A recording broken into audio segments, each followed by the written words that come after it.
Aneh ya, kenapa ada orang yang gajinya biasa saja, tapi hidupnya nggak pernah kekurangan. Sementara yang kerjanya lebih keras, usahanya lebih banyak, malah hidupnya terasa jalan di tempat. Pak Misi adalah seorang karyawan biasa. Datang pagi, pulang sore. Tidak punya jabatan mentereng. Tidak terlihat seperti pebisnis sukses. Tapi suatu hari, rekan-rekannya terkejut. Kok bisa Pak Misi cuma karyawan tapi punya usaha yang selalu profit? Padahal mereka tahu betul masa lalu Pak Misi. Dulu selain jadi karyawan, Pak Misi juga punya usaha laundry. Capek? Iya. Bangga? Awalnya iya. Tapi kenyataannya pahit. Uang selalu numpang lewat. Sudah untung, tiba-tiba ada kebutuhan mendadak. Anak sakit, motor rusak, orang tua butuh biaya. Uang habis lagi. Mulai dari nol lagi. Ia juga sempat investasi. Kumpul sedikit demi sedikit. Tapi hidup seperti punya cara sendiri untuk menghabiskan uang itu. Di titik itu, Pak Misi sering bertanya dalam hati, kenapa hidup gue begini-begini aja ya? Kerja keras, tapi nggak pernah benar-benar aman.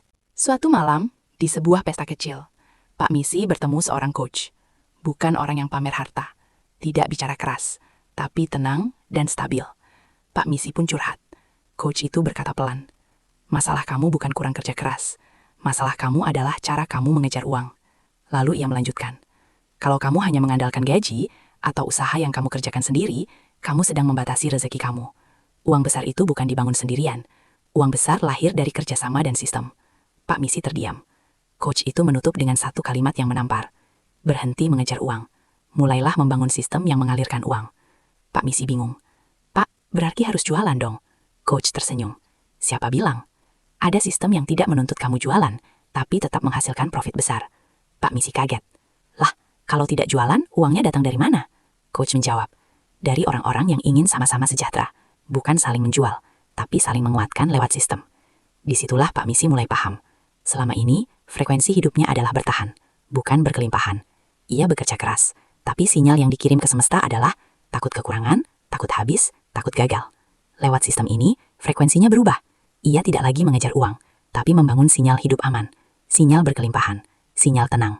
Dan sistem itu bernama Mission 13. Pak Misi bertanya, kalau tidak jualan, lalu apa yang saya dapat? Jawabannya sederhana, tapi dalam. Komisi dasar dari sistem, bonus bulanan, bonus tahunan, perjalanan ke luar negeri, perlindungan untuk hari tua, warisan aman untuk keluarga, tanpa kejar-kejar orang, tanpa dorong produk, tanpa hidup penuh tekanan. Sekarang, Pak Misi masih karyawan, tapi hidupnya berbeda. Bukan karena dia paling pintar, bukan karena dia paling berani, tapi karena dia sadar satu hal. Uang besar tidak datang dari kerja keras semata, tapi dari sistem yang benar. Dan mungkin, kalau kamu membaca cerita ini sampai sini, bukan kebetulan. Mungkin ini saatnya kamu bertanya pada diri sendiri, apakah aku masih mau hidup dengan cara lama, atau mulai membangun sistem seperti Pak Misi?